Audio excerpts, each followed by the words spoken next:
Where do I even begin? I think with the question. Obviously, it's a good way to start something that you want someone to listen to, a good hook. What would the question be? Probably a self-revelation would be most appropriate for what I'm going for. Something like, what question should I start with? Something along those lines. It's irrelevant now, honestly. I've already missed my opportunity to say something witty. So, I guess I just need to pull out a starting point out of nowhere. Concept. It means everything to me. Man, that means literally nothing to you. Okay, so I re-established what we should call thought structure. Namely, you have a thought, and you just think of it as your thought. It's really a complicated set of electrochemical impulses that go out through your brain and give you the impression from a stimuli that you should feel something and then think something and then you react. And that is thought. And that's pretty much everything we are. Now, it's really complicated to explain to the normal person. I just skipped over a bunch of neuroscience. So I've formulated it into something everyone can understand, and that is your thoughts and your feelings are separate, but inseparable.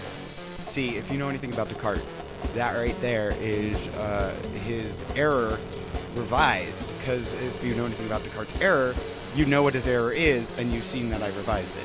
So essentially what I'm saying is that we're taking emotions and thoughts separately. And even though they're the same thing, because we can separate them in our mind, that means they can be separate, even though we can't actually separate them.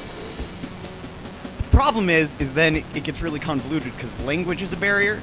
So you have to really consider it from the standpoint that it's really that emotion is the input of thought, where thought is the output of thought. And that you can't call thought and the output of thought.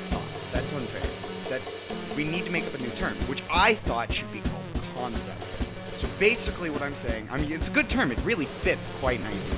Like, the language is really good about that, I've come to learn. Do language courses. Learn about language. It's good.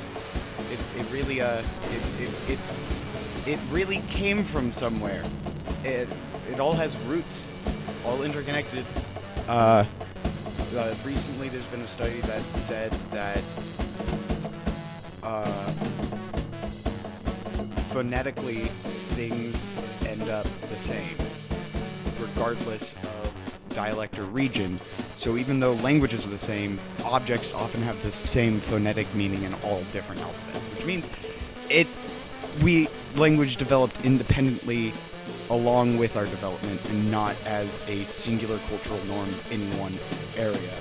So just like math, it's another pattern that we all share in our brains that we're utilizing. Anyway, back to the, so thus we can't call, even though we can, I mean we haven't, but we can't call the output of thought in this structure. So I'm saying that thought is composed of emotions, then concept. So emotions and concepts are separate but inseparable. This provides an interesting conclusion as it invalidates feelings entirely. You see, the value comes from concept. Value is a concept. Everything we can value is something we conceptualize, where our emotions have never been positive things for us. Except for maybe happiness, the majority of our emotions are very negative reactions. The thing is, though, is that most people don't understand that emotions and thoughts are separate. So they think what they feel is what they think. that's not quite right. Because you feel something and then you interpret it as a thought based on your prior experiences in life.